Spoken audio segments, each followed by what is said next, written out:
अस्सलामुअलैकुम and a very good morning. जागो लाहौर में आप सबको खुशामदीद। मैं हूं आपकी होस्ट नूरुल सहर। उम्मीद करती हूं आप सब ठीक होंगे, खैरियत से होंगे और आपने आज की सुबह का आगाज़ बहुत ही प्यारी मुस्कुराहट के साथ किया होगा।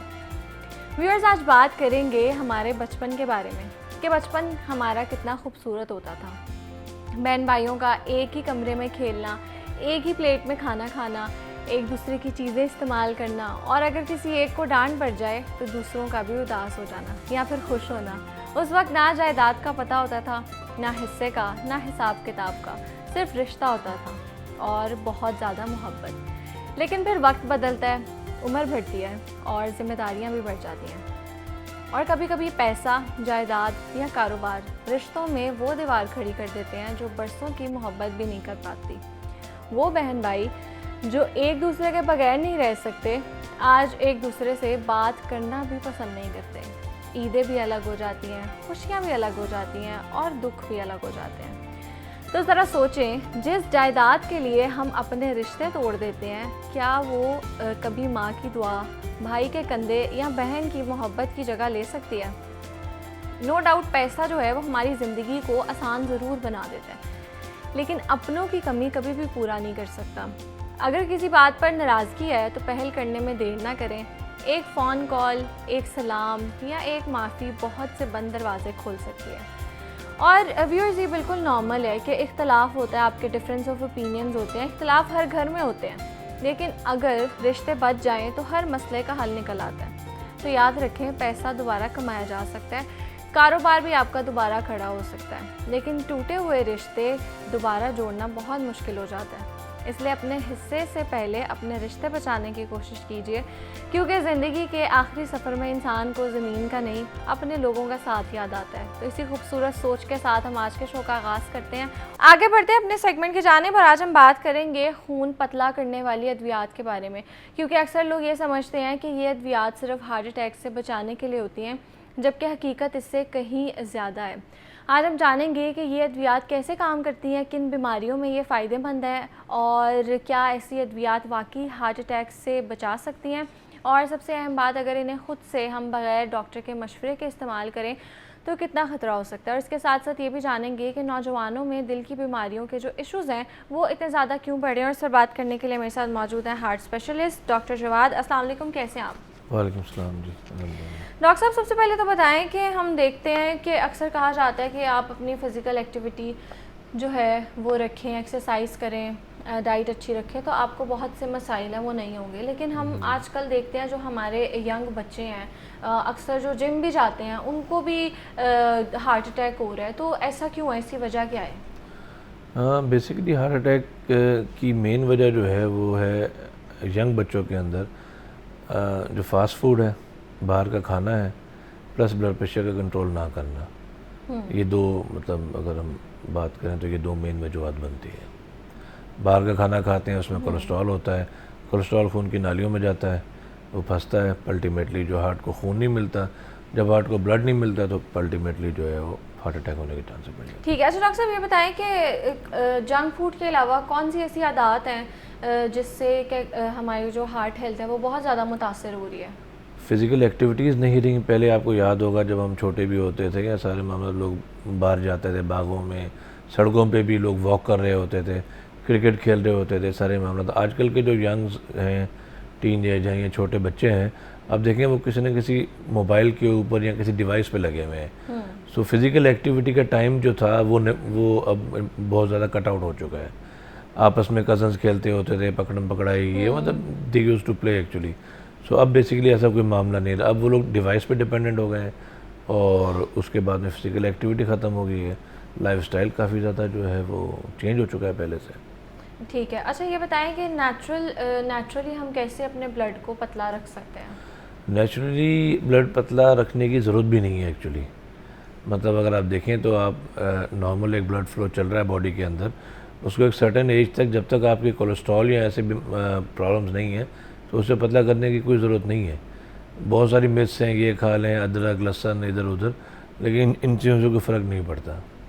ठीक है। अच्छा ये बताएं कि अक्सर बहुत सी ऐसी मेडिसिन हैं जो लोग इस्तेमाल करते हैं और अक्सर डॉक्टर के मशवरे के बगैर इस्तेमाल कर लेते हैं। अगर डॉक्टर कहते हैं कि आपका जो खून है वो बहुत ज़्यादा गाढ़ा हो रहा है, जिससे ऑब्वियसली बहुत से मसाइल होते हैं, तो वो बहुत सी अद्वियात हैं जो खुद जाके ले लेते हैं। तो एक तो बताएं कि उनमें कौन सी जो है प्रोमिनेंट मेडिसिन हैं जो लोग इस्तेमाल करते हैं और क्या सच में वो हमारे खून को पतला करती हैं?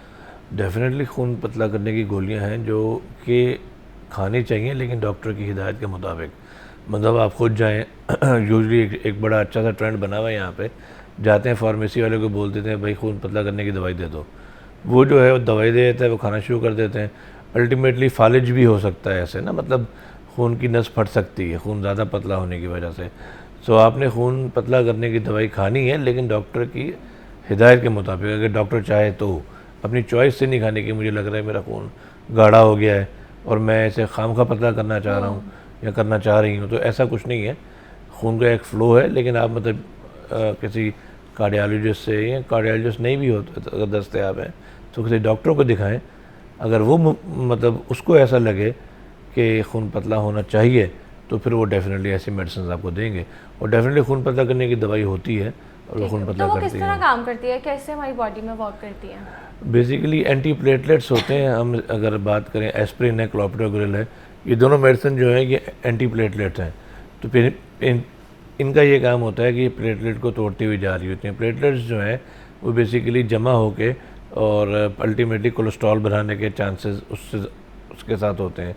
प्लेटलेट के साथ चर्बी लगती है तो कोलेस्ट्रॉल का प्लेग बन जाता है बेसिकली, आम जुबान के अंदर, कि मैं समझाना चाहूँ तो उस गुच्छे को तोड़ने के लिए, उस प्लेटलेट के गुच्छे को तोड़ने के लिए एंटी प्लेटलेट दवाई ली जाती है, जो आम हम खा रहे होते हैं डिस्प्रिन के नाम से या क्लोपिडोग्रिल के नाम से भी आती है। मार्केटिंग नेम में इनके नहीं लूँगा, एस्प्रिन है, क्लोपिडोग्रिल है।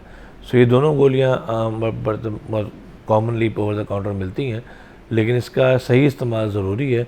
अगर आप इसे एक्सेस डोज में या खामखा खाते रहें तो खुदा न खासा खून की नालियाँ ज़्यादा फ्लो होने की वजह से, ज़्यादा पतले होने की वजह से खून की नालियाँ फट जाती हैं। अच्छा। आपने सुना होगा दो किस्म का फालिज होता है, एक वो जिसमें ब्लड सप्लाई कम होती है, एक वो जिसमें ब्लड सप्लाई फट जाती है। अच्छा। तो फटने वाला जो है बेसिकली वो यही है कि वो खून ज़्यादा पतला हो जाता है और खून की नालियाँ फट सकती हैं। अच्छा, ये जो मेडिसिन हैं जिसको हम ये आम जुबान में कहते हैं, इससे जो हमारा खून है वो पतला होता है, इसकी कितनी टाइप्स होती हैं? काफ़ी सारी हैं। एस्प्रिन, क्लोपिडोग्रिल, फैक्टर 10 एपिनेमेटर्स हैं, तो काफ़ी सारी किस्म की दवाइयाँ हैं, लेकिन यूजुअली जो यूज़ होने वाली मेडिसिन है वो एस्प्रिन और क्लोपिडोग्रिल ही है। ठीक है। अच्छा डॉक्टर साहब, जैसे स्टार्ट ही हमने इस बात से किया था कि जो जिम जाने वाले लोग हैं उनमें ये मसाइल भी पाए जा रहे हैं, हालांकि वो फिट होते हैं, बज़ाहिर हमें बिल्कुल सही नज़र आ रहे होते हैं, उनकी जो डाइट होती है उसमें भी प्रोटीन, फाइबर, मतलब एक बैलेंस डाइट होती है, और वो जंक फूड भी इतना ज़्यादा इस्तेमाल नहीं करते। तो और अब जो रिसेंट रिपोर्ट है, BBC की एक रिपोर्ट है, उसके मुताबिक भी जो लोग जिम जाते हैं और जो लोग बहुत ज़्यादा जिम करते हैं या जिम जाते हैं, जिसको हम कहते हैं कि अपने आप को फिट रखते हैं, उनमें जो दिल के मसाइल है ना वो ज़्यादा देखने को आ रहे हैं। तो ऐसा क्यों है? एक्चुअली बात जिम जाने की नहीं है, बात फिज़िकल एक्टिविटी की है। आपने जाके जिम जाना है।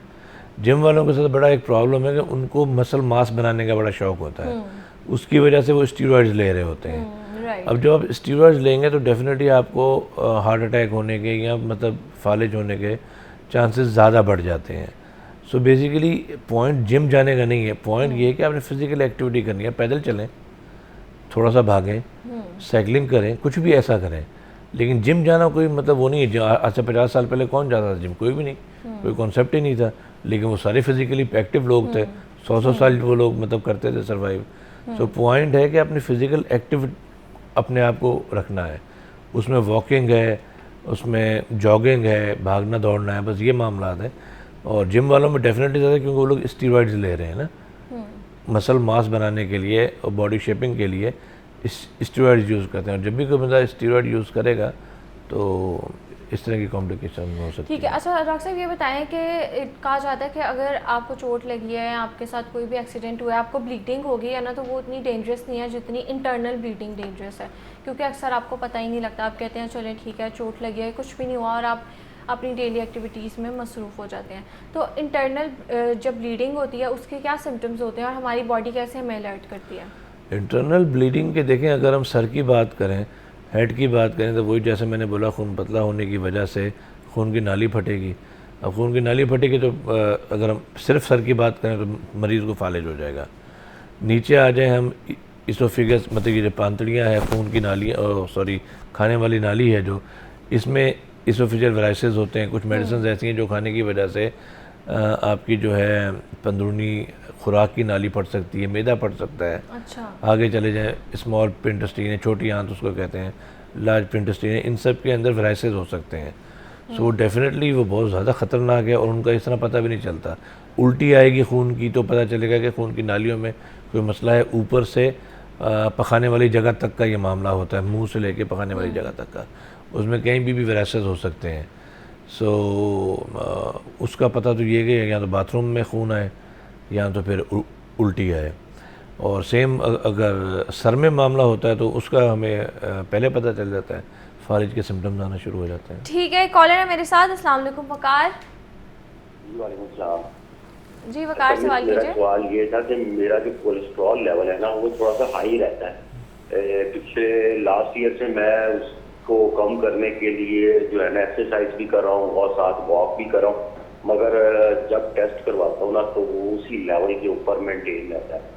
मैंने फास्ट फूड वगैरह जो है ना ये बहुत कम कर दिए, मगर उसके बावजूद जो है ना ये कोलेस्ट्रॉल लेवल ये थोड़ा कम नहीं हुआ। डॉक्टर साहब एज क्या है आपकी? एज क्या है? एज 30। ठीक है जी डॉक्टर साहब। अच्छा देखिए, अब कोलेस्ट्रॉल जब हाई हो गया ना, सो अच्छा इसमें भी कुछ मतलब एक तो जेनेटिक्स हैं, फैमिली वाइज भी कोलेस्ट्रॉल होते हैं ज़्यादा। अब हमने ये देखा है कि अमूमन 25 साल की एज के बाद कोलेस्ट्रॉल ज़्यादा होना शुरू हो जाते हैं। अब जिसका कोलेस्ट्रॉल हाई हो गया वो ये समझ रहा है कि वो एक्सरसाइज करता रहेगा, वॉक करता रहेगा, उससे वो ठीक नहीं होगा, डेफिनेटली उसको मेडिकेशन लेना पड़ेंगे। मतलब पेशेंट जो है इनको ये चाहिए कि डेफिनेटली किसी कार्डियोलॉजिस्ट को विज़िट करें, ईसीजी हो और उसके बाद में जो है ना इनका एको भी हो जाए, हार्ट का पता भी चल जाए, 30 साल इनकी एज भी है, सो इनको कोलेस्ट्रॉल की दवाई खाना पड़ेगी। तो वो यही पूछ रहे हैं ना कि मेडिसिन लेना सेफ है? बिल्कुल सेफ़ है जी, कोलेस्ट्रॉल की मेडिसिन बिल्कुल सेफ़ है, ब्लड प्रेशर की मेडिसिन बिल्कुल सेफ़ है। मतलब ये मेडिसिन सेफ़ हैं जो आपको खाना पड़ती हैं 30 और इसकी एज के बाद। ठीक है। अच्छा डॉक्टर साहब ये बताएं कि ये जो जैसे हम आज मेडिसिन की बात कर रहे हैं जो खून पतला करने वाली अद्वियात हैं, तो थोड़ा सा बताएं कि इनके क्या कोई साइड इफ़ेक्ट्स भी हैं? साइड इफ़ेक्ट्स हैं, जैसे कोलेस्ट्रॉल की अगर बात करें दवाई की, कोलेस्ट्रॉल की मेडिसिन से आपकी बॉडी में पेन होता है, टांगों में ख़ास तौर पे दर्द होता है। अच्छा।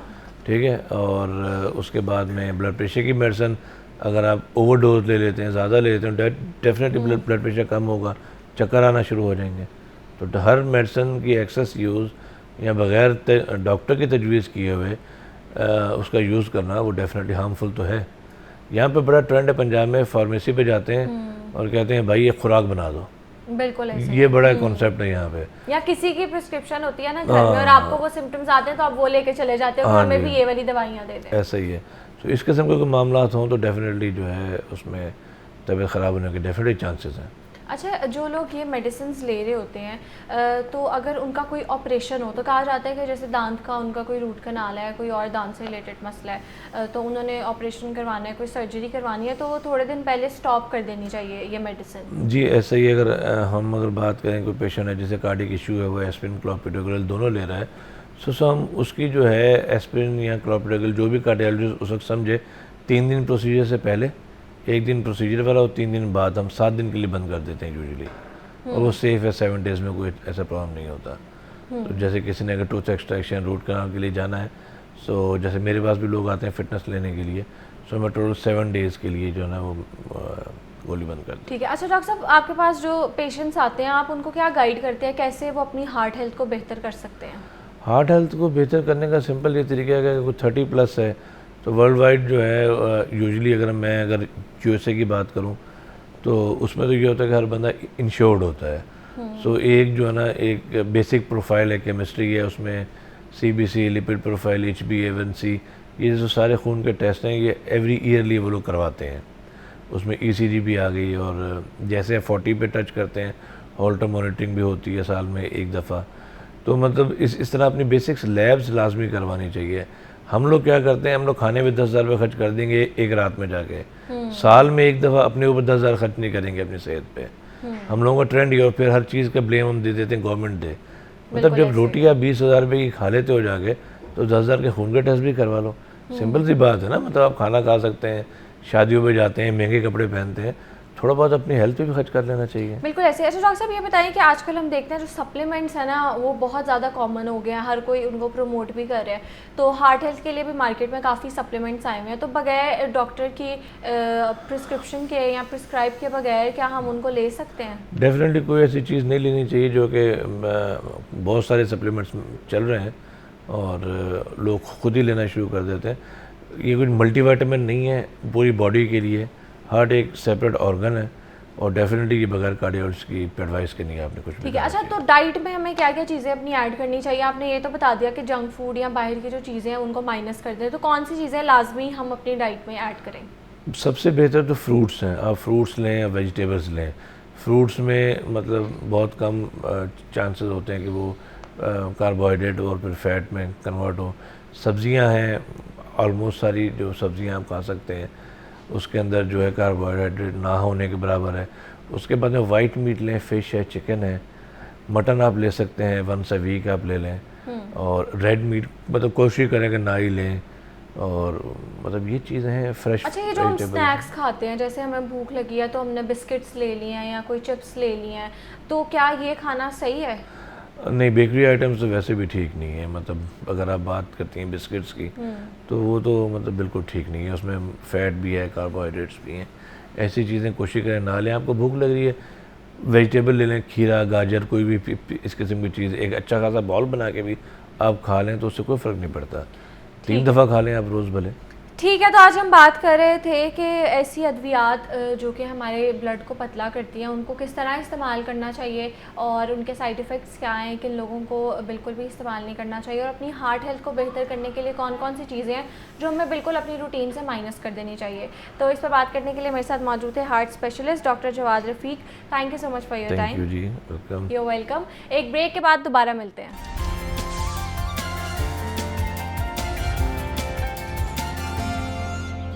Welcome back. आगे बढ़ते हैं और बात करेंगे कि लाहौर की तारीख का तस्करा हज़रत अली बिन उस्मान हजवेरी के ज़िक्र के बगैर मुकम्मल नहीं हो सकता।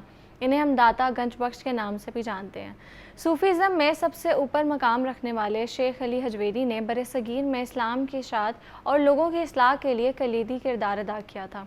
आप सुल्तान मसूद इब्ने महमूद गज़नवी के ओहद के आखिर में अपने 2 साथियों के हमरा लाहौर आए और ग़ालिबन ये वक्त या दौर कह लें कि 1040 के लगभग था। जिस दिन आप लाहौर आए इसी दिन से लाहौर का तारुफ और पहचान बनकर रह गए। लाहौर में शेख अली हजवेरी ने एक मस्जिद तामीर की और इसी मस्जिद में दरस व तदरीस में मसरूफ़ हो गए और इनकी तालीमात से मुतासर होकर बहुत बड़ी तादाद में लोग दीन इस्लाम में दाखिल हुए। आज पूरे लाहौर में इनके सालाना उर्स पर मकामी तातील है। इस हवाले से हम बात करेंगे कि जिन बुजुर्गाने दीन ने बरसगीर में इल्मी और अदबी कारनामों के साथ दीन की इशाअत के लिए काम किया, इनमें शेख अली हजवेरी का नाम सबसे मुनफरिद क्यों है और इनकी कौन सी इल्मी और अदबी तालीमात हैं जिनके मुतालिक आज की नौजवान नस्ल का जानना भी ज़रूरी है। और इस पर बात करने के लिए मेरे साथ मौजूद हैं सीरत स्कॉलर डॉक्टर पीर तारिक शरीफजादा साहब। अस्सलाम वालेकुम, कैसे हैं आप? वालेकुम अस्सलाम रहमतुल्लाह, अल्लाह का एहसान। अच्छा डॉक्टर साहब, सबसे पहले तो बताएं कि लाहौर की जो तारीख़ है उसमें जो हज़रत शेख अली बिन उस्मान रहमतुल्लाह अलैह का किरदार है वो बड़ा इंपॉर्टेंट है, और लाहौर जो है एक तरह से अगर हम ये कहें कि उनके नाम से भी जाना जाता है तो ये गलत ना होगा, तो क्या इंपॉर्टेंट रोल है? बिस्मिल्लाह रब्बि मोहम्मद करीम अलैहिस्सलातु तस्लीम। सबसे पहले तो यादावरी का शुक्रिया, और यकीनन इन अय्याम में जबकि हज़रत शेख अली बिन उस्मान अल हजवेर अल मारूफ दाता साहब अलैहि रहमा का उर्स मुबारक जो है वो पूरे तो उसको एहतशाम के साथ, अक़ीदत व एहतराम के साथ जो है वो मनाया जा रहा है। इन अय्याम के अंदर आपकी शख्सियत के हवाले से गुफ्तगू करना और आपकी शख्सियत में मौजूद वो जो खैर का एक अज़ीम शान ख़जाना है उसे जानने की कोशिश करना यकीनन एक सआदत का बायस है। अल्लाह ताला आपके और आपके चैनल की तौफ़ीक़ात में हरान बरकतें अता फ़रमाए। हम सब ये जानते हैं कि अल्लाह वालों की निस्बत और ताल्लुक़ से दुनिया भर के अंदर जो है वो खैर का ज़रिया और वसीला पाया जाता है, लेकिन कुछ बुज़ुर्गान दीन ऐसे हुआ करते हैं कि जो ज़ाहिरी तौर पर किसी एक शहर में अजनबी के तौर पर दाखिल होते हैं, लेकिन अपनी मोहब्बत से, अपने इखलास से, खैर खाई के साथ, अल्लाह के दीन के साथ जो उनकी एक रग़बत हुआ करती है और इखलास हुआ करता है वो उन्हें उस शहर का तारुफ़ और हवाला बना देता है। मैं ये समझता हूँ कि लाहौर बिला मुबालगा इस हवाले से अपनी एक मुनफरिद शनाख्त रखता है कि इसे हुज़ूर सैयदी फ़ैज़ आलम हज़रत दाता गंज रहमतुल्लाह ताला अलैह की नगरी के तौर पर पहचाना जाता है। तारीख़ हमें ये बताती है कि हज़रत अली बिन उस्मान अल हुजवेर अलैहिर्रहमा जो हैं वो गज़नी के जो गाँव था उसके करीब हुजवेर, वहाँ पर आप पैदा हुए, बल्कि उसके करीब एक और गांव जो आपका ननियाली गांव था जुल्लाब, वहाँ आप पैदा हुए। और जुल्लाब जो है उसे गुलाब की निस्बत से जुल्लाब कहा जाता था, इसलिए कि वहाँ पर बहुत कसरत के साथ पूरे अफ़गानिस्तान की जो खुश्क एक सरज़मीन थी, वहाँ पर ये ख़ास ख़ित्ता था, ये ख़ास गांव था जहाँ पर सबसे ज़्यादा जो है वो गुलाब पैदा होता था। इस निस्बत से जो है वो अल्लाह ताला ने गोया आपके लिए जिस मकाम की पैदाइश के तौर पर इंतखाब करता हुआ नज़र आता है परवरदिगार आलम, वो मकाम जो है वो भी जुल्लाब के नाम से यानी गुलाबों की सरज़मीन के नाम से मशहूर था। इब्तदाई ज़िंदगी आपकी वहाँ गुजरती है।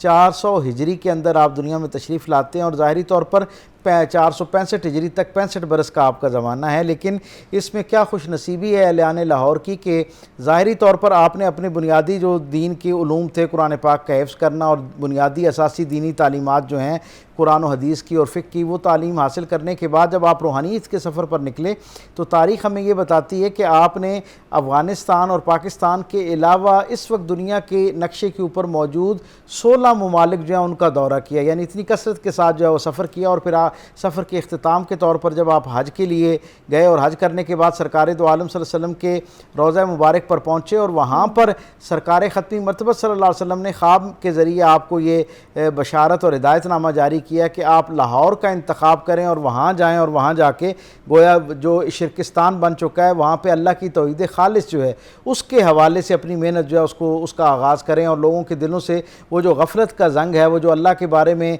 बातिल नज़रियात उनकी ज़िंदगियों में, उनके मामूलात, उनके रसूम व रिवाज के अंदर दाखिल हो गए हैं, उससे उनकी ज़िंदगियों को पाक करते हुए परवरदिगार आलम की तौहीद खालिस के साथ उनको जोड़ें और दीन रहमत का पैगाम जो है वो उन तक पहुँचाएँ।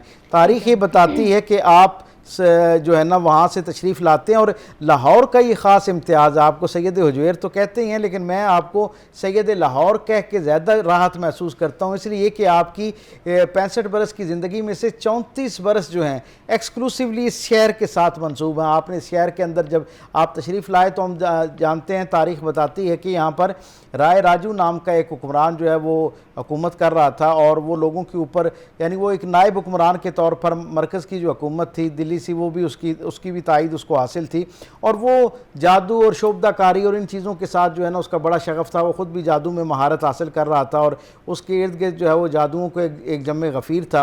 वो उसकी बुनियाद पर लोगों के दिलों में खौफ पैदा करके जो है वो हुकूमत कर रहा था और लोगों से ज़बरदस्ती उनके माल असबाब में से खराज वसूल करता था। तारीख़ ये बताती है कि जब दाता साहब यहाँ आए तो आपने सबसे पहले यहाँ पर आके एक मस्जिद का क़याम किया और फिर मस्जिद के साथ साथ तारीख़ी हमें ये बताती है कि आपने यहाँ पर एक लंगर खाने का एहतमाम किया, जिसकी निस्बत और रिवायत आज भी हमें यहाँ पर मिलती है। इल्मी खिदमात के हवाले से भी बात कर लेते हैं। उनकी जो कशफुल माजूब है बड़ी एक मशहूर उनकी किताब है और एक मशहूर उनको शायर भी कहा जाता है, तो थोड़ी सी उनकी इल्मी खिदमात के हवाले से बताएं और साथ साथ तसव्वुफ़ पे भी रोशनी डालें और उसके फ़रोग़ के लिए उन्होंने क्या किया, उसका भी जो रोल है वो भी थोड़ा सा हाईलाइट करें। जी, मैं यही अर्ज़ कर रहा था कि जब हुज़ूर दाता साहब यहाँ तशरीफ़ लाए ना तो यहाँ आने के बाद जहाँ पर आपने ज़ाहिरी तौर पर लंगर खाना कायम किया, लोगों को इस्तेसाल की वो जो एक ज़िंदगी सी उससे बाहर निकाल के तौहीद खालिस के साथ जोड़ना शुरू किया और लोगों के दिल जब आपके साथ जुड़ना शुरू हुए तो एक दर्जा पे आगे जाके जो है वो दीन इस्लाम के साथ लोगों के दिल जो है वो जुड़ना शुरू हो गए। आपके जो इल्मी कारनामा उसमें बहुत सारी किताबों का अहवाल मिलता है, लेकिन सबसे मुस्तनद और सबसे ज़्यादा दुनिया भर में पढ़ी जाने वाली जो किताब है वो कशफुल माजूब है आपकी निस्बत से। और जो दुनिया भर के अंदर किताबों पर काम करने वाले इदारे हैं वो ये बताते हैं कि 2024 में भी इस्लामी ज़ख़ीरा इल्मी में जो 4 किताबें सबसे ज़्यादा ज़ेर मुताला रहीं कुरान हकीम के बाद, जिसमें नाजुल बलागा है, जिसमें मसनवी मौलाना रूम है, वहीं पर ही तारीख़ यानी ये माहिरीन हमें बताते हैं और आदाद शुमार बताते हैं कि 2024 में भी कशफुल माजूब जो है वो उन 4 किताबों में जो सबसे ज़्यादा पढ़ी गई, जिन पर ज़्यादा गौर व फिक्र किया गया। और उसकी अहमियत का सबब यह है कि आपने जो तसव्वुफ़ का और रूहानियत का अपने बातिन को पाक करके अल्लाह के साथ जुड़ने का जो एक निसाब आपने मुरतब किया है, मैं समझता हूँ वो एक बड़ा मुनफरिद है। क्या शुरू हो सीख जाता है। सकते हैं जो हम अगर हम पढ़ें, कौन से मेजर पार्ट्स हैं जो आज का नौजवान अगर रहनुमाई हासिल लेना चाहे, कुछ सीखना चाहे तो वो सीख सकता है उस चीज़ से? वो सारी किताब ही अज़अव्वल ताखिर जो है वो हिदायतनामा है, और उसके अंदर कोई नई बात उन्होंने नहीं की है। अमूमी तौर पर हमारे यहाँ एक तसव्वुर पाया जाता है कि शायद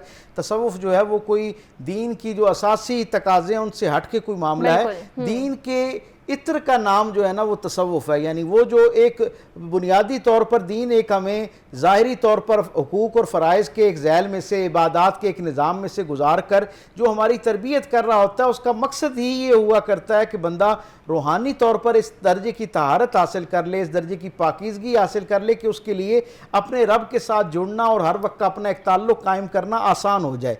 सो हम देखते हैं कि कश्फुल माजूब के अंदर भी अव्वल ता आखिर जो है वो जिन शख्सियात का अहवाल बयान किया गया या जिनका तस्करा किया गया, जिन अहले बैत अतार मौजूद हैं, जिनमें असहाबे किराम हैं, ताबीन हैं, जिनका तस्करा आपने किया, उन सब की शख्सियात का जो सबसे नुमायाँ पहलू था वो ये था कि वो दुनिया से मुनक़ता होकर अब जो है वो अल्लाह के साथ लौ नहीं लगाते, बल्कि मैं ये समझता हूँ कि कश्फुल माजूब का एक बहुत नुमायाँ पैगाम ये है कि आप दुनिया के अंदर रहते हुए अपने साथ हुर्मत और कुर्बत के जो रिश्ते हैं उनके हुकूक अदा करते हुए जब आप अल्लाह के हक अदा करना शुरू करते हैं तो फिर आपके लिए मुनफरिद इज़्ज़तों का दरवाज़ा भी खुलता है और अल्लाह के साथ कुर्ब का दरवाज़ा जो है वो भी आपके ऊपर खुलना शुरू हो जाता है। ठीक है, अच्छा लास्ट मिनट है डॉक्टर साहब, आप उनकी लाइफ का कोई ऐसा पहलू जो आप डिस्कस करना चाहते हैं तो वो बताएं हमारे व्यूअर्स को भी।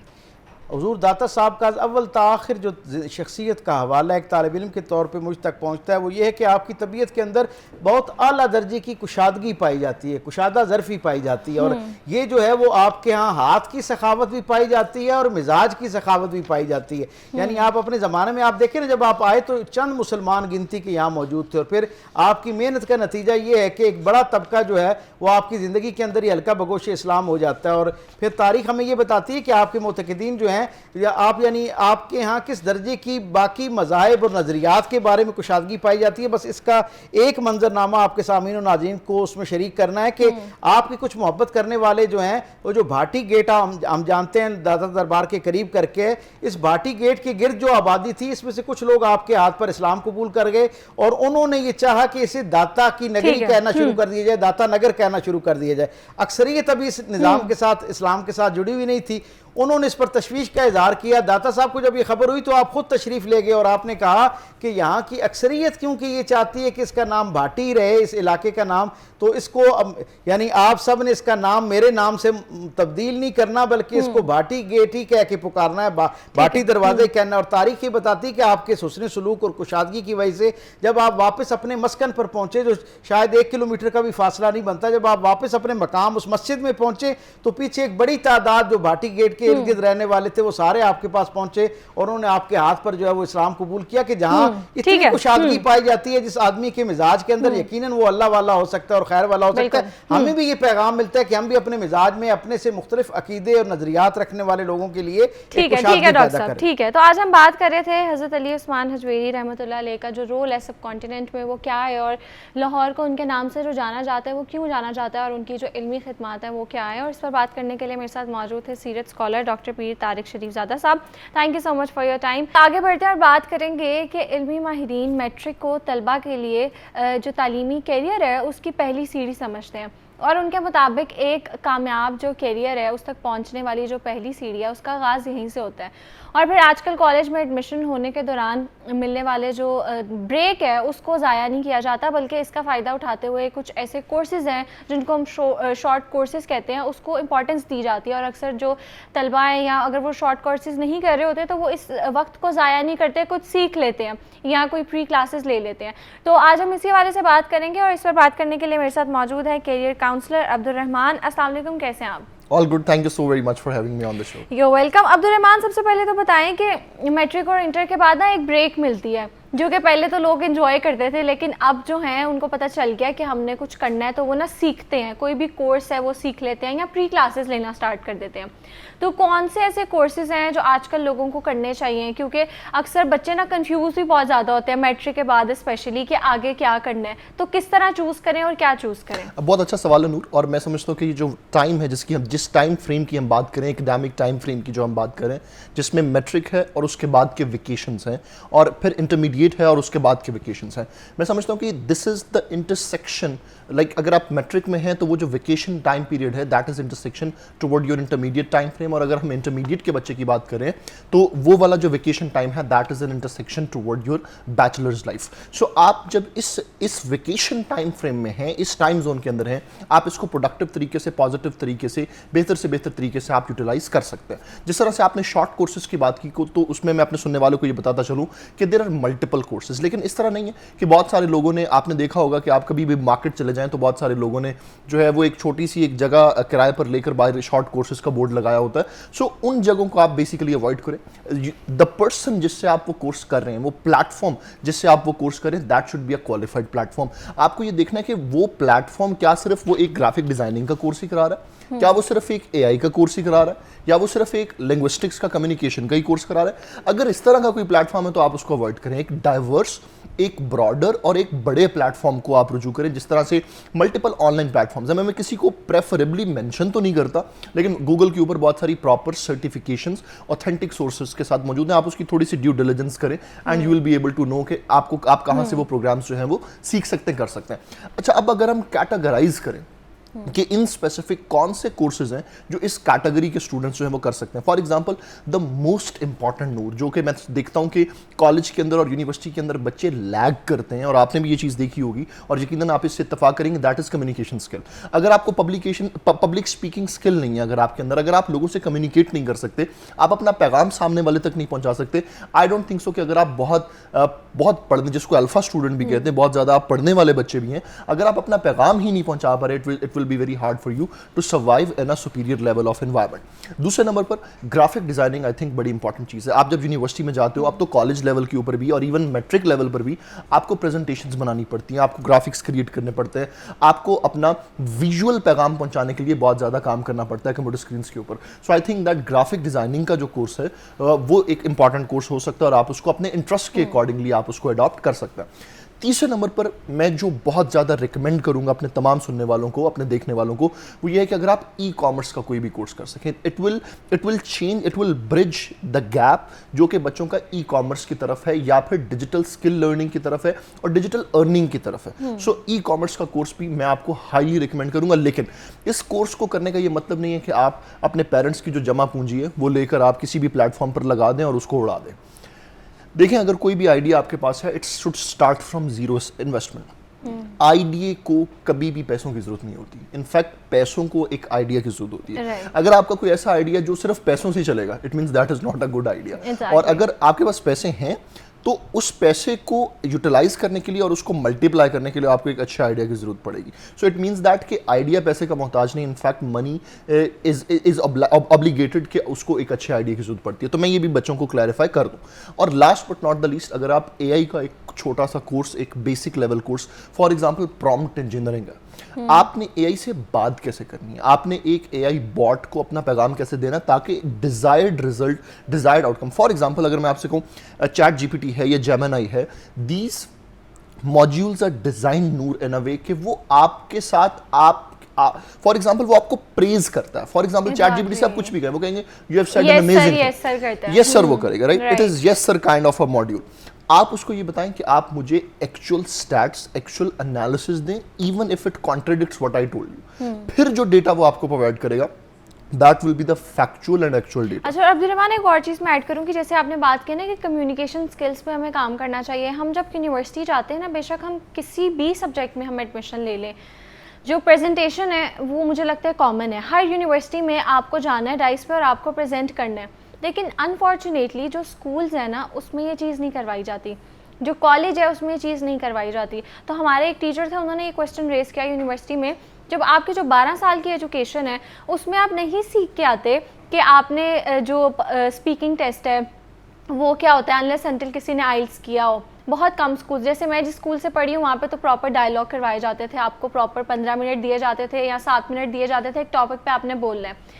लेकिन मेजॉरिटी लोग जिनका A+ भी ग्रेड है, वो आकर सामने बोल नहीं सकते। तो उन्होंने कहा जब 12 साल एक चीज़ सिखाई नहीं जाती तो यूनिवर्सिटी में वो कैसे बच्चों से एक्सपेक्ट करते हैं कि उनको 20-20 या 25-25 नंबर की आप प्रेजेंटेशन देते हैं और फिर आप उनसे एक्सपेक्ट करते हैं कि वो उसमें अच्छे मार्क्स भी लें। तो मुझे लगता है यहाँ थोड़ा सा ये फ्लॉ है हमारे एजुकेशन सिस्टम। बड़ी इंपॉर्टेंट बात है। मैं समझता हूँ कि अगर आपके स्कूल वाले पहले तो अगर वो इस चीज़ को सुन रहे होंगे तो वो ये क्लिप अपने पास रख लेंगे निकाल के। सो आई एम रियली ग्लैड कि आपके स्कूल के अंदर अगर आपको ये स्किल जो है वो सिखाई गई। बचपन से उन्होंने सिखाया। I agree with your point कि majority of the educational institutions ये स्किल आपको ऑफर नहीं करे। इनफैक्ट अगर हम बात करें, अब अगर हम यहाँ पर बहुत सारे PhDs को लाकर बैठा दें, ट्रू स्कॉलर्स को लाकर बैठा दें, तो वो इस बात पर मुत्तफिक हैं unanimously that communication skill is the most important skill. अगर आपके पास BS आर्टिफिशियल इंटेलिजेंस है, आपके पास डेटा साइंस है, आप कोई भी इस वक्त की सबसे इन ट्रेंड इन फैशन डिग्री भी कर रहे हो जो कि इन डिमांड है, फॉर एग्जाम्पल कंप्यूटर साइंसेस है, इस time it's demand is more than 160% and the supply of the students is less than 100%, which means that there is a huge gap, there is a huge bridge जो कि एक vacuum है जिसको हमें fill out करना है। अच्छा, लेकिन सवाल ये है कि क्या एक बच्चा जो कि एक सॉफ्टवेयर हाउस में जब जॉब लेने के लिए जाता है, उसके पास BScs की डिग्री है, BSIT की डिग्री है, इंफॉर्मेशन सिस्टम की डिग्री है, cyber security, artificial intelligence, data sciences की डिग्री है, लेकिन वो अपना वो नॉलेज इंटरव्यू टेबल के ऊपर रिप्रोड्यूस नहीं कर पा रहा है। वो अपने इंटरव्यूअर को ये चीज़ जस्टिफाई नहीं कर रहा है कि तुम्हारा जो एक US का क्लाइंट जब मेरे साथ जूम या गूगल मीट मीटिंग के ऊपर आएगा, मैं अपनी स्किल के थ्रू उसको जस्टिफाई, उन सारी चीज़ों को जस्टिफाई कर सकूंगा, मैं उसे समझ सकूंगा, मैं उसका जवाब दे सकूंगा। उसको ये लगेगा कि अगर मैंने इंडिया में किसी से बात की है, अगर मैंने US में किसी से बात की है,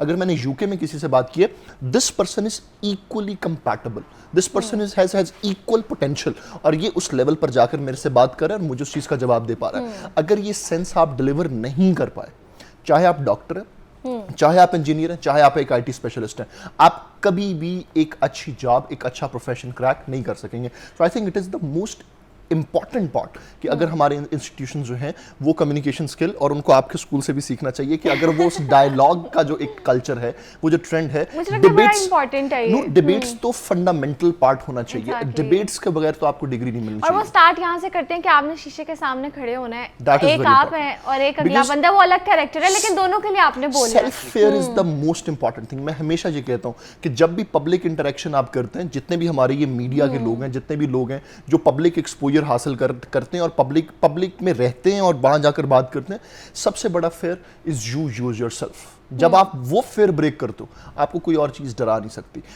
जो आपके अंदर आपकी पर्सनल लिमिटेशन है जो यहां पर मौजूद है, वो ये कि पब्लिक ओपिनियन क्या है, लोग क्या कहेंगे, मैं ये बात करूंगा अगर वो गलत हो जाएगी तो क्या होगा। जब आप इस डर, इस खौफ से आज़ाद होते हैं तो आप जो है वो यू बिकम इनडिस्ट्रक्टेबल।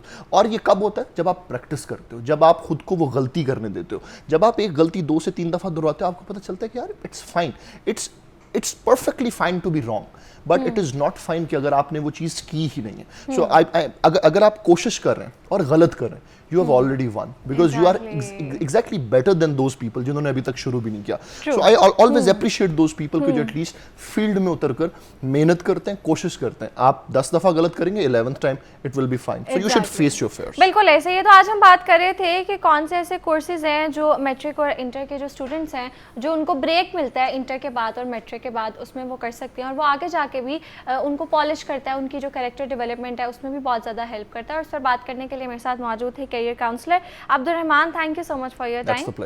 अब यहाँ वक्त हुआ एक ब्रेक का, ब्रेक के बाद दोबारा मिलते हैं।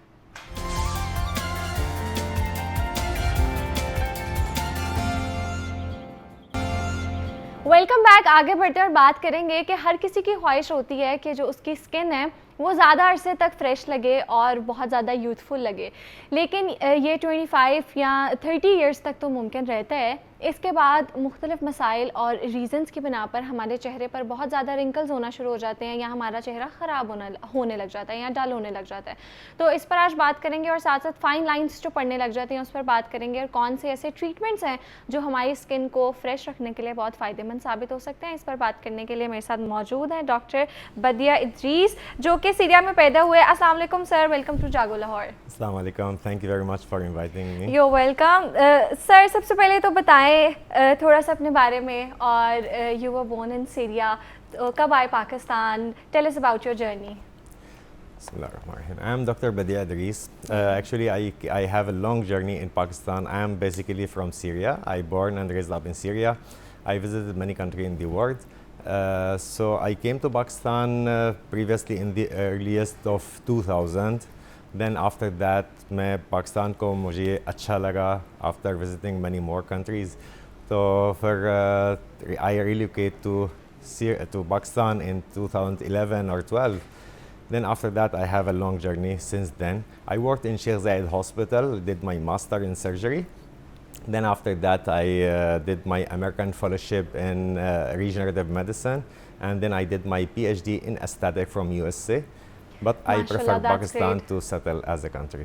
ओके डॉक्टर बदिया, सबसे पहले तो हम स्टार्ट करेंगे कि जैसे मैं खुद एक लड़की हूँ तो मैं तो स्टार्ट करूँगी जो स्किन केयर हैक्स है ना वो हर कंट्री के डिफरेंट होते हैं। Yeah. तो बहुत सी ऐसी स्किन केयर की वीडियोस इंस्टा पे चल रही होती हैं, रील्स चल रही होती हैं जो हम बहुत ज़्यादा फॉलो करते हैं, जैसे कोरियन स्किन केयर है, Yeah. जापानीज स्किन केयर है। तो जितने भी पाकिस्तानी लोग हैं जब वो जाते हैं ना सैलून या किसी भी उसके पास, तो डर्मेटोलॉजिस्ट के बाद वो पहली चीज़ जो उनको जाके कहते हैं वो कहते हैं कि हमें एक ग्लास स्किन चाहिए। तो मैं वही पूछूंगी कि सीरियन स्किन केयर जो है और जो पाकिस्तान स्किन केयर है, इन दोनों में क्या डिफरेंस है और क्या इंटरेस्टिंग चीज़ आपको लगी है? जी एक्चुअली मैं आपको बताता हूँ कि इसमें जब हम कंट्री या कल्चर को करते हैं ना कि इस कल्चर की ये ऐसे स्किन केयर, ये वाज़ेह नज़र आता है या पता चलता है कि इसमें it is related to lifestyle. अगर मैं स्किन केयर की बात कर लूँ तो मैं I must say about the healthy lifestyle of at Syria, the healthy food, healthy meal and everything.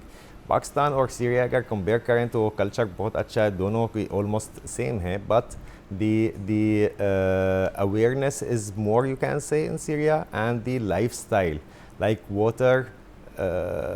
वहाँ पे दमास्कस में जैसे वो हम पूरा दमास्कस एक चश्मे की पानी से पीते हैं, तो water is very excellent, the mineral water which is जो हम टैप से पीते होते हैं। द सीरियन फूड या Syrian diet is very healthy, जिसमें मैं कभी भी याद नहीं किया कि इसमें हम जब खाना खाते हैं अम्मी को हमेशा सलाद रखती हैं, जिस तरह वो it is complement food, protein जिसमें protein, fat and carbohydrate as well as vegetables and सलाद।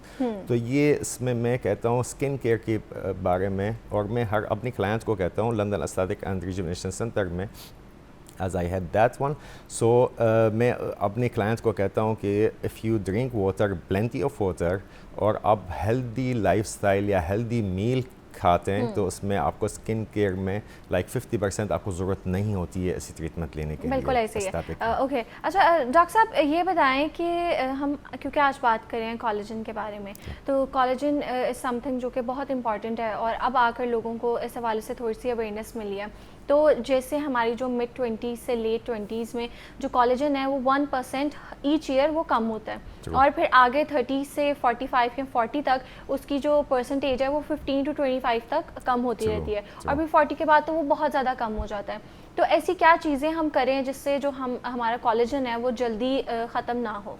जी, सो दो चीज़ें हैं, माई बिलीफ ऑफ थॉट्स कि इसमें हम प्रिवेंशन की तरफ पहले जाएं, प्रिवेंशन को जैसे हमने बात किया कि इसमें जो है वो एक हेल्दी लाइफस्टाइल है। कोलेजन पहले बात ये बताऊं कि इसमें 90% ऑफ प्रोटीन जो हमारे बॉडी में, तो उसमें it is the very important, the most important जो सबसे वाफिर मकदार में प्रोटीन हमारे जिस्म में है, और उसकी जो है वो 28 टाइप्स ऑफ प्रोटीन होती है जिसके अंदर वो चेहरे के लिए या स्किन के लिए ओवरऑल ना कि सिर्फ चिन बल्कि जोड़ों की है, हार्ट तक भी अफेक्ट किया जाता। सो उसको जो है वो प्रिवेंशन, और ये जो तेज़ी रफ्तार है ना, जैसे आपने फरमाई है कि इसमें 25 to 30 की इसकी रफ्तार जो तेज़ी है ना वो कम स्टार्ट हो जाता है 1% एवरी ईयर।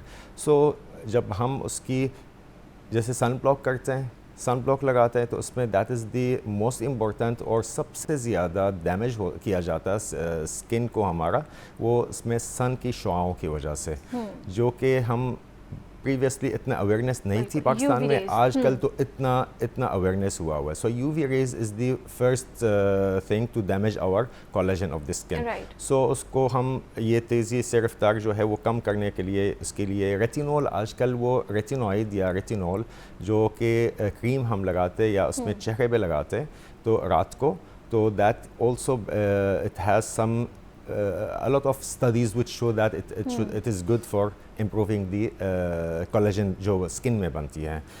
बाकी जो है वो उसमें वाटर, पानी पीना है, वो उसमें स्किन को मॉइस्चराइज रखना है, तो ये सारा उसके हमारा फ़ायदेमंद ठीक है। होता अच्छा डॉक्टर साहब, कौन सी ऐसी रीजंस हैं जिसकी वजह से हमारा जो कोलेजन है वो कम होता रहता है? क्योंकि इसमें जो हमारी शुगर है, हमारी अगर शुगर इंटेक बहुत ज़्यादा होती है तो उसकी वजह से भी अफेक्ट होती है इसकी मकदार, हमारी कोलेजन की मकदार। और जो रिंकल्स हैं वो अक्सर डर्मेटोलॉजिस्ट बताते हैं वो आपको जल्दी पड़ते हैं। और साथ जैसे आपने बात की, अगर हम सन प्रोटेक्शन ना इस्तेमाल करें वो भी एक रीज़न है, और उसके अलावा जो हमारी डाइट है वो रीज़न है। तो इनके अलावा और कौन सी रीजंस हो सकती हैं? ट्रू। तो ये इसमें सारा जो आपकी हेल्दी लाइफस्टाइल है ना, ओवरऑल हेल्दी लाइफस्टाइल, ये हमारा एक्चुअली स्किन, ये जो कोलेजन है ना उसको समझने के लिए या उसको इम्प्रूव करने के लिए वो उसको समझते हैं कि है क्या है। एक्चुअली ये जैसे ग्लू टाइप है हमारे स्किन में, जो कनेक्टिव टिश्यू जो कनेक्ट करता है एक सेल से दूसरा है। जब ये उसमें ब्रेक डाउन हो जाती है, जो कि सबसे ज़्यादा डैमेज कर सकते हैं सन स्क्रीन यूवी रेज, तो उसमें ये जब ये ब्रेक डाउन हो जाता है तो स्किन में क्रैक्स आ सकती हैं, उसमें ड्राइनेस आ जाती है और ये फाइन लाइंस वगैरह, रिंकल वगैरह आ जाती है। सो स्टार्ट ऑफ एजिंग ये किया जाता है। उसके अलावा जो है वो आपने कहा कि वाटर इनटेक या उसमें हमारा हेल्दी लाइफस्टाइल जो हम इम्प्रूव करते हैं। उसके अलावा आपकी जो कोलेजन है ना वो उसमें बेसिकली, मैं आपको थोड़ा सा बता दूं आपकी ऑडियंस को कि इसमें किस खाने में एक्चुअली वो अवेलेबल होती है।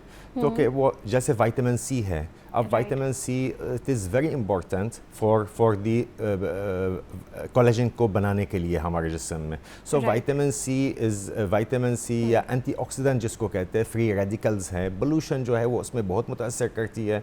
तो उसमें हम पोल्यूशन से जितना ज़्यादा वो हम अवेयर कर सकते हैं। सन ब्लॉक को ऐसे यहाँ पे मैं ज़रूर एक पॉइंट करूँगा, एक चीज़ है कि इसमें लोग समझते हैं कि इसमें सूरज में जाना या धूप में जो डायरेक्ट सन रेज़ की वो हम तब सन ब्लॉक लगाना चाहिए, ऐसे नहीं है। बिल्कुल। इवन अगर आप अपने घर में या अपने ऑफिस में और डे लाइट आ रही है ना, तो उसमें डे लाइट में यूवी रेज होती है। और डॉक्टर साहब ये भी कहा जाता है कि जैसे हम गाड़ी में बैठे हुए हैं तो हम तब नहीं इस्तेमाल करते, हम कहते हैं शेड्स लगे हुए हैं तो हम नहीं इस्तेमाल करें, हालांकि जो ग्लास के थ्रू आती है ना वो हमारी स्किन को ज़्यादा डैमेज करती है। All right. अच्छा डॉक्टर साहब, आजकल जो सप्लीमेंट्स है ना, हम देखते हैं जो कोलेजन सप्लीमेंट्स है वो बहुत ज़्यादा मार्केट में कॉमन होते जा रहे हैं। तो थोड़ा सा इस हवाले से हमें एक्सप्लेन करें और जो व्यूअर्स हमें देख रहे हैं उनको भी, कि एक तो सप्लीमेंट्स हैं जो हम कोलेजन के सप्लीमेंट्स लेते हैं, शॉर्ट्स हैं कोलेजन शॉर्ट्स, वो भी बहुत ज़्यादा हम देखते हैं कि ट्रेंड पे जा रहे हैं सोशल मीडिया पे। उसके अलावा हम मार्केट में कोई भी क्रीम परचेज़ करने जाएँ तो उसके ऊपर बड़ा सा लिखा होता है कोलेजन। तो ये बताएं कि जो टॉपिकल स्किन केयर है, टॉपिकल क्रीम्स में जो इसकी अमाउंट है, क्या वो सच में हमारे स्किन बैरियर को क्रॉस करके स्किन में पेनिट्रेट हो सकता है, या सिर्फ एक ये आप कह सकते हैं मार्केटिंग स्टंट है?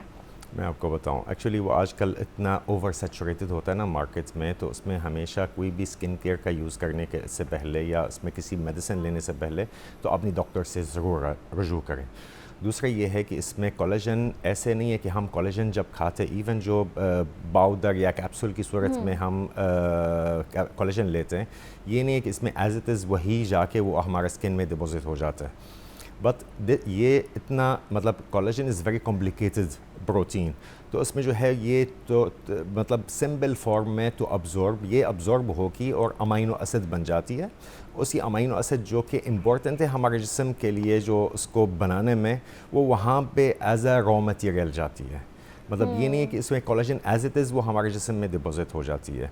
सो दिस प्रोटीन या उसके साथ विटामिन सी के साथ है जो एंटीऑक्सीडेंट के साथ वो हमारे जिस्म में बनती है कोलेजन, फिर वो वहाँ पे जाके डिपॉजिट हो जाती है, चाहे जल्द में या हमारा वो जोड़ों में या उसमें आर्टरीज़ में, हार्ट में, ये सारा उसकी वो एक हिस्सा बनता है। सो स्किन में ऐसे नहीं है कि इसमें कोलेजन वो अब्जॉर्ब हो जाती है, बिल्कुल। It is not like this. मतलब वो सिर्फ एक मार्केटिंग स्टंट है। Yes yes. तो हमें ये जो महंगी क्रीम्स हैं या ये चीज़ें हैं ये इस्तेमाल नहीं करनी चाहिए जस्ट बिकॉज हमें लगे कि इससे जो हमारा कोलेजन है वो हमारी स्किन को मिल जाएगा। मैं कहता हूँ कि इसमें जो है वो 4 चीज़ें ये मस्त इस्तेमाल करना।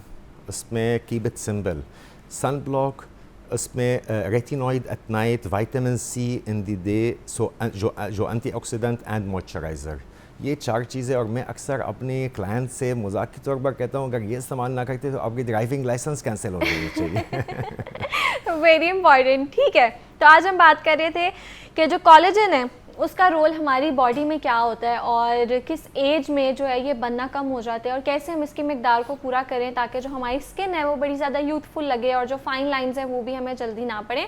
और इस पर बात करने के लिए मेरे साथ मौजूद थे aesthetic surgeon doctor Badia Idris. Thank you so much for your time. Thank you very much. You welcome. आगे बढ़ते हैं और बात करेंगे कि व्यूअर्स क्या आपके साथ कभी ऐसा होता है कि पूरी नींद लेने के बावजूद सुबह ऑफिस जाने का दिल नहीं करता या फिर ऑफिस का जो गुस्सा और दबाव है वो घर आकर फैमिली पर निकलता है? अगर ऐसा है तो आप वर्क बर्नआउट का शिकार हो रहे हैं और ये आम थकन नहीं है जो वीकेंड पर आराम करने से दूर हो जाए, बल्कि ये एक ऐसी कंडीशन है जहाँ इंसान अंदर से बिल्कुल लेज़ी और बहुत ज़्यादा एम्प्टी महसूस करने लगता है और रिज़ल्ट ये निकलता है कि इंसान बहुत ज़्यादा क्रैंकी हो जाता है और इसकी जो परफॉर्मेंस है वो भी इससे बहुत ज़्यादा इफेक्ट होती है। तो आज के सेगमेंट में हम जानेंगे कि वर्क बर्नआउट है क्या, इससे ख़ुद को हम कैसे बचाएं और जो काम का दबाव है वो ख़ुद पर हावी होने से कैसे रोका जाए। उस पर बात करने के लिए मेरे साथ मौजूद है माहिर नफ्सियात डॉक्टर अली अजमल। अस्सलाम वालेकुम, कैसे हैं आप? वालेकुम सलाम, I am fine, thank you. You welcome. अच्छा डॉक्टर अली, सबसे पहले तो बताएं कि एक होते हैं नॉर्मल हम टायर्ड हैं, आम हमें थकन है, थकावट है किसी चीज़ की, और एक होता है बर्नआउट। इन दोनों में डिफरेंस क्या है? देखिए, आम थकावट तो होती है कि जब हम सो के उठते हैं तो बिल्कुल ठीक हो जाते हैं, थके थके महसूस करते हैं, लेकिन जब सो के उठते हैं या आराम करते हैं तो ठीक हो जाते हैं। लेकिन जो वर्क बर्नआउट है इसमें थकावट 3 तरह की होती है। एक तो जिस्म थका थका रहता है, दिमाग थका रहता है और इंसान जज्बाती तौर पे भी थक जाता है, यानी कि काम भी नहीं किया, रेस्ट भी किया, लेकिन फिर भी हम हर वक्त थके थके महसूस करते हैं, एनर्जी नहीं होती, ऐसा लगता है। बहुत सारे लोग ऐसा कहते हैं कि अब बस हो गई है, अब थक गया हूँ, जिस्मानी तौर पे भी, जहनी तौर पे भी और सबसे ज़्यादा जज्बाती तौर पे। अब देखें, ये जो बर्नआउट है इसमें अगर कोई इंसान एक लंबे अरसे तक सख्त मेहनत करता रहे तो उसको ऐसी फीलिंग्स आती है कि जैसे अंदर से खालीपन है, या फिर कोई ऐसे काम हम जब करते हैं कि जिसमें काम जो है एक ही तरह का काम है, मोनोटोनस सा काम है या बड़ा चैलेंजिंग काम है और इसके अलावा अगर बोरिंग काम है तो क्या होता है, बगैर वजह के जिस्म जो है वो थका थका रहता है, नींद लेके भी थके थके रहते हैं। बहुत सारे लोग ऐसे ही हैं,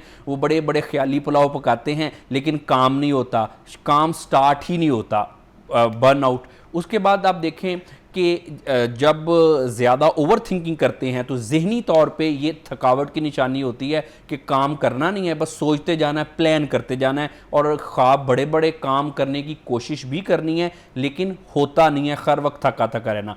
लेकिन इससे भी बढ़ के बर्नआउट में जज्बाती थकावट होती है कि इंसान बेजार बोझल सा, किसी से कोई ख़ास बात करने को दिल नहीं करता, किसी से कोई बात करना और उसकी बात का जवाब देने को दिल नहीं करता। इमोशनली तौर पे इंसान जो है वो बहुत खालीपन महसूस करता है। ये है इमोशनल एस्पेक्ट बर्नआउट का। अब आप देखें कि इसमें मुख्तलिफ़ किस्म की वजूहात हैं कि इंसान ऐसी कैफियत से गुजरता क्यों है। उसमें जैसे मैंने बताया, काम की ज़्यादती, मुनासिब आराम ना करना और अगर आपका काम बहुत सख्त होना या फिर चैलेंजिंग और बोरिंग होना, एक तो ये वजह है। लेकिन हमारे माशरे में कुछ ख़ास इसकी वजह है। हमारे माशरे में जो वर्क प्लेस कल्चर और इन्वायरमेंट है वो भी इसकी एक वजह है जो कि इंसान को काम पे थका देता है। मसलन कि आप देखें कि इस हकीकत से तो हम इनकार नहीं कर सकते कि हमारे माशरे में, इस मुल्क में एम्प्लॉयर और एम्प्लॉय का रिश्ता कभी भी ठीक नहीं रहा। एम्प्लॉय और एम्प्लॉय होता ही कुछ नहीं ना। यहाँ पे तो आप देखें ना, ये बड़ी संजीदा बात मैं आपको बता रहा हूँ कि यहाँ पे नहीं, कुछ ऑफिस में नहीं, हर ऑफिस में ही ऐसे है।